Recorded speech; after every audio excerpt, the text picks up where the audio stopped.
ನಮಸ್ಕಾರ. ಕರ್ನಾಟಕ ನ್ಯೂಸ್ಗೆ ಸ್ವಾಗತ. ನಾನು ರಫೀಕ್ ಅಹಮದ್. ದಾವಣಗೆರೆ ಜಿಲ್ಲೆ ಜಗಳೂರು ತಾಲೂಕಿನ ಚಿಕ್ಕನಟ್ಟಿ ಗ್ರಾಮದಲ್ಲಿ ದೈವ ಮಾನವರೆಂದೇ ಹೆಸರಾದ ಶ್ರೀ ಪೂಜಾರಜ್ಜರವರ ಹೆಸರಿನಲ್ಲಿ ಮಹಾದ್ವಾರದ ಉದ್ಘಾಟನಾ ಕಾರ್ಯಕ್ರಮವನ್ನು ಹಮ್ಮಿಕೊಳ್ಳಲಾಯಿತು. ಜಗಳೂರು ವಿಧಾನಸಭಾ ಕ್ಷೇತ್ರದ ಶಾಸಕರಾದ ಬಿ ದೇವೇಂದ್ರಪ್ಪರವರ ಅಧ್ಯಕ್ಷತೆಯಲ್ಲಿ ಹಮ್ಮಿಕೊಳ್ಳಲಾಯಿತು.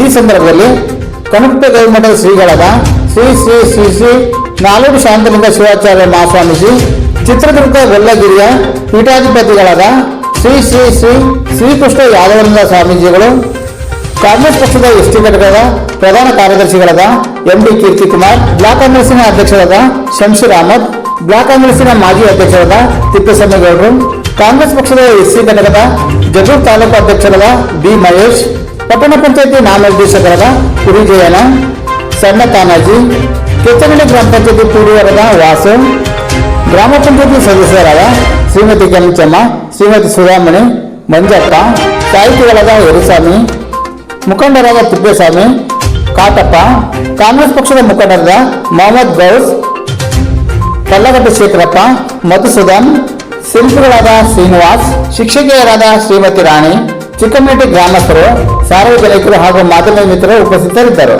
ಜಗಳೂರು ವಿಧಾನಸಭಾ ಕ್ಷೇತ್ರದ ಶಾಸಕರಾದ ಬಿ ದೇವೇಂದ್ರಪ್ಪರವರು ಮಹಾದ್ವಾರದ ಉದ್ಘಾಟನಾ ಕಾರ್ಯಕ್ರಮವನ್ನು ಉದ್ದೇಶಿಸಿ ಮಾತನಾಡಿದರು.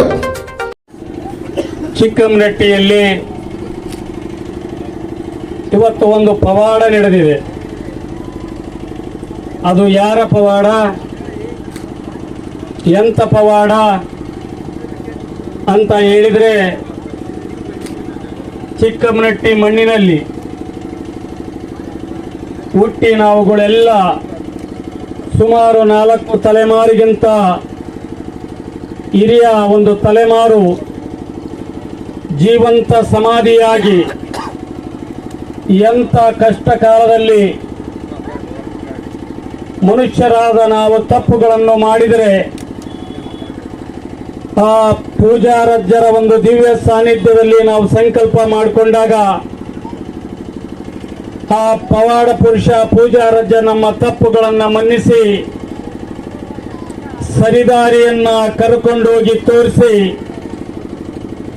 ಅವರವರ ಭಾವಕ್ಕೆ, ಅವರವರ ಭಕ್ತಿಗೆ, ಅವರವರ ತೆರನಾಗಿ ಇರುತ್ತೇನೆ ಶಿವಯೋಗಿ ಅನ್ನೋ ನಿಟ್ಟಿನಲ್ಲಿ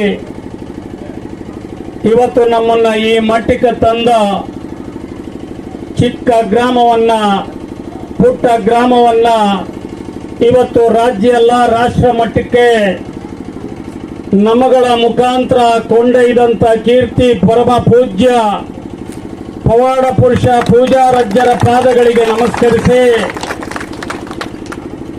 ಒಬ್ಬ ವ್ಯಕ್ತಿ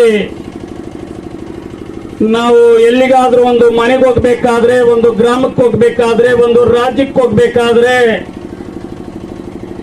ಮುಖ್ಯ ಬಾಗಿಲಲ್ಲಿ ನಾವು ಹೋಗ್ಬೇಕಾಗ್ತದೆ. ಅದಾದಾಗ ಮಾತ್ರ ಅವನು ಯಾವತ್ತೂ ಸತ್ಯವಂತ, ನೀತಿವಂತ, ಧರ್ಮವಂತ, ರಾಜ ಮಾರ್ಗದಲ್ಲಿ, ರಾಜ ಬೀದಿಯಲ್ಲಿ ಮಹದ್ವಾರದ ಮುಖಾಂತರ ಪ್ರವೇಶವನ್ನು ಮಾಡೋದು ನಾವು ನೋಡಿದ್ದೇವೆ.